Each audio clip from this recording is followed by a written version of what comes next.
찬송가 28장으로 함께 찬송 드리겠습니다. 찬송가 28장입니다.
오늘 우리에게 주시는 하나님의 말씀은 시편 132편, 133편, 134편 이 세 편의 시편 말씀을 보겠습니다. 시편 132편부터 134편 말씀입니다. 말씀을 같이 보겠습니다. 여호와여, 다윗을 위하여 그의 모든 겸손을 기억하소서. 그가 여호와께 맹세하며 야곱의 전능자에게 서원하기를 내가 내 장막 집에 들어가지 아니하며 내 침상에 오르지 아니하고 내 눈으로 잠들게 하지 아니하며 내 눈꺼풀로 졸게 하지 아니하기를 여호와의 처소 곧 야곱의 전능자의 성막을 발견하기까지 하리라 하였나이다. 우리가 그것이 에브라다에 있다 함을 들었더니 나무밭에서 찾았도다. 우리가 그의 계신 곳으로 들어가서 그의 발등상 앞에 엎드려 예배하리로다. 여호와여, 일어나사 주의 권능의 궤와 함께 평안한 곳으로 들어가소서. 주의 제사장들은 의를 옷 입고 주의 성도들은 즐거이 외칠지어다. 주의 종 다윗을 위하여 주의 기름 부음 받은 자의 얼굴을 외면하지 마옵소서. 여호와께서 다윗에게 성실히 맹세하셨으니 변하지 아니하실지라. 이르시기를 내 몸의 소생을 내 왕위에 둘리지라. 내 자손이 내 언약과 그들에게 교훈하는 내 증거를 지킬진대 그들의 후손도 영원히 내 왕위에 앉으리라 하셨도다. 여호와께서 시온을 택하시고 자기 거처를 삼고자 하여 이르시기를 이는 내가 영원히 쉴 곳이라. 내가 여기 거주할 것은 이를 원하였음이로다. 내가 이 성에 식료품에 풍족히 복을 주고 떡으로 그 빈민을 만족하게 하리로다. 내가 그 제사장들에게 구원을 옷 입히리니 그 성도들은 즐거이 외치리로다. 내가 거기서 다윗에게 뿔이 나게 할 것이라. 내가 내 기름 부음 받은 자를 위하여 등을 준비하였도다. 내가 그의 원수에게는 수치를 옷 입히고 그에게는 왕관이 빛나게 하리라 하셨도다. 133편입니다. 보라, 형제가 연합하여 동거함이 어찌 그리 선하고 아름다운고 머리에 있는 보배로운 기름이 수염 곧 아론의 수염에 흘러서 그의 옷깃까지 내림 같고 헐몬에 있으리 시온의 산들의 내림 같도다. 거기서 여호와께서 복을 명령하셨나니 곧 영생이로다. 마지막 134편 말씀입니다. 보라, 밤에 여호와의 성전에 서 있는 여호와의 모든 종들아, 여호와를 송축하라. 성소를 향하여 너희 손을 들고 여호와를 송축하라. 천지를 지으신 여호와께서 시온에서 내게 복을 주실지어다. 아멘. 오늘 말씀 시편 132편의 말씀은 다윗이 하나님을 향해 맹세했던 말들과 또 하나님께서 다윗에게 약속해 주셨던 하나님이 맹세하는 말씀이 그 말씀이 있는데 그것을 회고하면서 찬양하는 내용입니다. 시편 133편의 말씀은 형제가 연합하여 함께 사는 것이 얼마나 선하고 아름다운지 찬양하는 그러한 시편이고, 시편 134편은 예루살렘의 순례를 마무리하고 순례자들이 성전을 떠날 때에 하루 종일 성전에서 봉사하던 제사장들 그리고 순례자들이 마지막으로 함께 드리는 축복의 기도며 찬양의 내용입니다. 그래서 오늘 말씀을 세 부분으로 나누어서 132편 말씀, 133편 말씀, 134편 말씀 이렇게 한 부분씩 나누어 살펴보겠는데요. 첫 번째 132편은 다윗의 맹세와 하나님의 맹세에 대한 내용이고, 133편은 함께하는 연합하는 아름다운 복에 대해서, 그리고 134편은 함께 찬양하는데 여호와를 송축하라 라고 찬양하면서 서로 축복해 주는 그런 내용이 나옵니다. 먼저 첫 번째 132편 말씀 보겠습니다. 먼저 다윗의 맹세가 먼저 나오는데요. 1절 말씀에 보면 기억해달라라는 호소로부터 시작합니다. 여호와여 다윗을 위하여 그의 모든 겸손을 기억하소서라고 호소합니다. 그의 모든 겸손을, 이 겸손을이란 말은 세 번역에서 보면 이렇게 번역했습니다. 그가 겪은 모든 역경을 기억해 주십시오라고 이렇게 번역했습니다. 2절 말씀에 보면 다윗이 여호와께 맹세한 내용을 회고하는데요. 다윗이 맹세한 내용은 먼저 5절 말씀을 먼저 보면 여호와의 저소 곧 야곱의 전능자의 성막을 발견하기까지는 3절 말씀에 거슬러 올라가서 다윗은 내 스스로 장막집에 내가 들어가지도 않겠고 침상에 오르지도 아니하겠고 4절 말씀에 잠도 자지 않고 졸지도 눈꺼풀을 이렇게 잠시라도 감아서 졸게 하지 아니하겠다라고 아주 맹세합니다. 다윗은 하나님의 임재의 상징인 법궤를 적합한 장소에 모시기 전까지 조금도 자신은 쉬지 않겠다고 아주 하나님 앞에 맹세하는 것입니다. 마음을 그곳에 완전히 두겠다라는 거죠. 6절 말씀에 보면 다윗이 어떻게 법궤를 예루살렘으로 가져왔는지를 이번에는 회고하는데요. 사람들이 말합니다. 우리가 그것이 에브라다에 있다 함을 들었더니 나무밭에서 찾았도다. 여기서 나무밭이란 말, 히브리어 보면 야르란 말인데 법궤가 있었던 기랏 여아림을 가리키는 표현인 것 같아요. 그곳에서 다윗은 시온에 있는 다윗성으로 법궤를 옮겨오게 되죠. 7절 말씀에 보면 사람들이 또 이렇게 찬양합니다. 우리가 그의 계신 곳으로 들어가서 그의 발등상 앞에서 엎드려 예배하리로다 라고 사람들이 찬양합니다.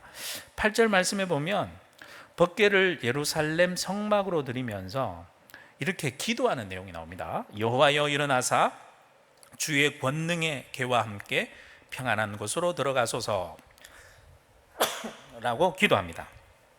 9절 말씀에 보면 주의 제사장들이 의를 옷 입고 주의 성도들은 기쁨의 함성을 외치게 해달라라고 또 기도하는 내용이 나오죠. 10절 말씀에 보면 주의 종 다윗을 위하여 주의 기름 부음 받은 자의 얼굴을 외면치 말아달라라고 이렇게 기도하는 내용이 계속 나옵니다. 이 기도의 내용들은요, 서로 보면 새로운 내용이 아닙니다. 새로운 내용이 아니라 하나님이 이미 약속하셨던 그 내용들을 기도하고 있는 겁니다. 기도란 것은 하나님의 약속을 내가 붙드는 겁니다. 기도는 내가 가진 나의 욕심을 이것 해달라고 하나님께 요구를 관철하거나 내 생각대로 해달라고, 하나님 내 생각대로 이렇게 해주시면 하나님 이렇게 할 겁니다 라고 하나님과 타협하는 것이 아니라 하나님의 약속을 내 마음에 담아서 하나님의 약속대로 내 삶에 이루어지기를 구하는 것이 기도입니다. 두 번째 내려와서 이번에는 그 다윗의 맹세에 대한, 하나님의 맹세에 대한 내용이 시편의 찬양 가사로 나옵니다. 11절 말씀에 보면 여호와께서 이번엔 다윗에게 성실히 맹세하셨으니 변하지 아니할 것이라고 말씀하면서 맹세의 내용이 나오는데요. 다윗 내 몸에서 난 소생을 내 왕위에 둘 것이다 라고 맹세해 줍니다. 하지만 이것이 무조건적인 내용은 아닙니다. 12절 말씀해 보듯이 내 자손이 내 언약과 그들에게 교훈하는 내 증거, 그것을 지키면 그들의 후손도 영원히 왕위에 앉게 될 것이다 라고 약속해 주죠. 13절 말씀에 보면 당시 하나님은 다윗의 보좌가 있는 예루살렘 시온의 산을 자기 거처로 삼으셨다라고 하고요. 그리고서 하나님께서는 시온을 14절 말씀에 보시듯이 내가 영원히 쉴 곳이라, 내가 여기 거주할 것은 이를 원하였음이로다 라고 말씀하셨습니다. 시온은 영원한 하나님의 안식처가 되고 그곳은 하나님의 축복을 받게 됩니다. 15절 말씀에 보면 그래서 그렇게 축복을 받아 이 성의 식료품이 풍족한 복을 주고 떡으로 그 빈민들을 만족하게 한다라고 말씀합니다. 16절 말씀에 보면 제사장들에게 구원의 옷을 입히셔서 그 성도들도 즐거이 찬양하면서 외치고, 17절 말씀에 보면 거기서 다윗에게 뿔이란 것은 어떤 권세를 상징하죠. 권세를 누리게 하고 기름 부음 받은 자를 위해 등을 준비하겠다고 했는데, 등이란 것은 하나님의 은혜의 불길이 계속 활활 타오를 수 있도록 준비하겠다라는 그런 의미인 것 같습니다. 18절 말씀에 보면 다윗의 원수들에게는 오히려 수치로 옷을 입히시고 그에게는 왕관이 빛나게 해주겠다라고 하나님께서 이렇게 맹세해 주는 내용으로 시편이 진행됩니다. 사람들은 시편 132편 찬양을 하면서 아마 다윗이 맹세한 거, 그리고 그에 대한 하나님의 맹세, 이 두 가지 맹세를 기억하면서 본인들도 하나님께서 맹세하신 대로 자신의 삶에 이루어지기를 간절히 소망하는 마음을 담아 아마 이렇게 함께 찬양했던 시인 것 같습니다. 이제 두 번째 133편 시인데요, 이 133편은 표제어에 다윗의 시, 곧 성전에 올라가는 노래라고 붙어 있습니다. 여기서 또 다윗의 시가 붙어 있죠. 하나님의 성 예루살렘을 향해 각처에서 올라온 이스라엘 백성들이 모두 하나가 되어 하나님의 경배하는 광경이, 그것을 아마 다윗 왕이 보니까 얼마나 감동스럽고 얼마나 만족했는지 그 모습을 보면서 선하고 아름답다라고 찬양한 것 같습니다. 1절 말씀에 보면 다윗은 보라, 형제가 연합하여 동거하며 어찌 그리 선하고 아름다운고 라고 찬양하죠. 그 모습이 어찌나 거룩해 보이는지, 그 거룩한 모습을 어떻게 비유하냐면 머리에 기름을 붓는 대제사장의 위임식의 모습을 떠올리면서 이렇게 찬양합니다. 2절 말씀에 보면 머리에 있는 보배로운 기름이 수염, 곧 아론의 수염에 흘러서 그의 옷깃까지 내린 것 같고, 기름이 머리로부터 이렇게 착 적셔지는 모습으로 비유하고 있죠. 그리고 또 3절 말씀에 보면 헐몬산에서 이슬이 내려서 시온산을 적시게 되고 이스라엘 온 땅을 풍요롭게 하는 모습 같다라고 찬양하고 있습니다. 그리고 시인은 이렇게 찬양하죠. 거기서 여호와께서 복을 명령하셨나니 곧 영생이로다. 복을 명령하셨나니, 즉 복이 명령했다는 것은 그대로 이루어진다는 거죠. 곧 그것이 영생이로다 라고 찬양합니다. 공동체가 연합하여 무슨 일이든 함께하며 아름답게 살아가는 그 모습이 복된 모습입니다. 그것이 복입니다. 그 복은 다른 것도 아닌 바로 영생의 복입니다. 영생의 복은 사랑으로 연합한 아름다운 관계 안에서 나옵니다. 사랑으로 함께 연합하는 아름다운 언약의 공동체 안에서 영생의 복을 누릴 수 있다는 것이죠. 우리의 가정과 믿음의 공동체가 이렇게 다윗이 찬양한 것처럼 함께 연합하여 하나님 보시기에 아름다운 모습으로 그 영생의 복을 함께 누릴 수 있는 귀한 공동체가 되길 소망합니다. 마지막 134편 말씀 봅니다. 성전에서 올라가는 노래 모음집 중에 마지막 시편입니다. 이제는 성전으로 올라온 그 모든 순례를 마치고 예루살렘 성전에 도착했던 순례자들이 성전뜰에서 하늘을 향해 손을 들고 성소를 향해 찬양하고 예배하고 제사드리죠.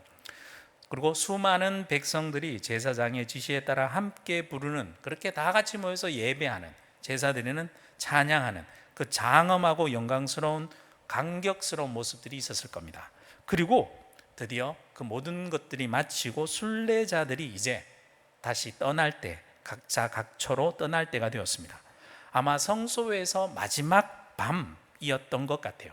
1절 말씀에 보면 밤에 여호와의 성전에 서 있는 여호와의 모든 종들이 여호와를 송축하라라고 하면서 찬양합니다. 또 2절 말씀에 보면 성소를 향해서 손을 다 같이 들고 여호와를 송축하라라고 찬양합니다. 그리고 여호와의 종들이 사방에서 온 수많은 순례자들을 또 찬양으로 축복해 주는데요. 3절 말씀에 보면 이렇게 축복해 줍니다. 천지를 지으신 여호와께서 시온에서 내게 복을 주실지어다. 이렇게 찬양해 주죠.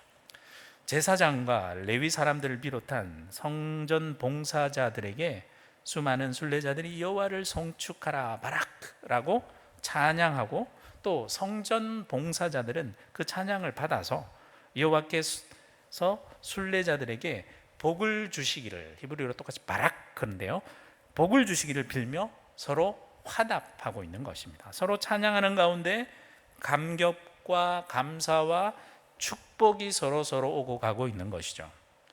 찬송과 복이 함께합니다. 하나님을 송축할 때 하나님이 복을 우리가 누릴 수 있습니다. 하나님을 찬양할 때 하나님이 주시는 복을 우리가 맛볼 수 있습니다. 오늘 하루 우리들의 삶 가운데 그렇게 서로 찬양하는 찬양이 가득한 그러한 하루가 되길 소망합니다. 서로를 향해 축복하는 찬양이 넘치길 소망합니다. 그렇게 하나님을 송축함으로 서로 축복해주고 서로 축복을 받으며 함께 하나님의 복을 누릴 수 있는 그러한 귀한 하루가 되길 주님의 이름으로 축복합니다. 기도드리겠습니다. 사랑의 주님, 오늘 하루 우리들의 삶 가운데 찬양이 가득한 하루가 되게 하여 주옵소서.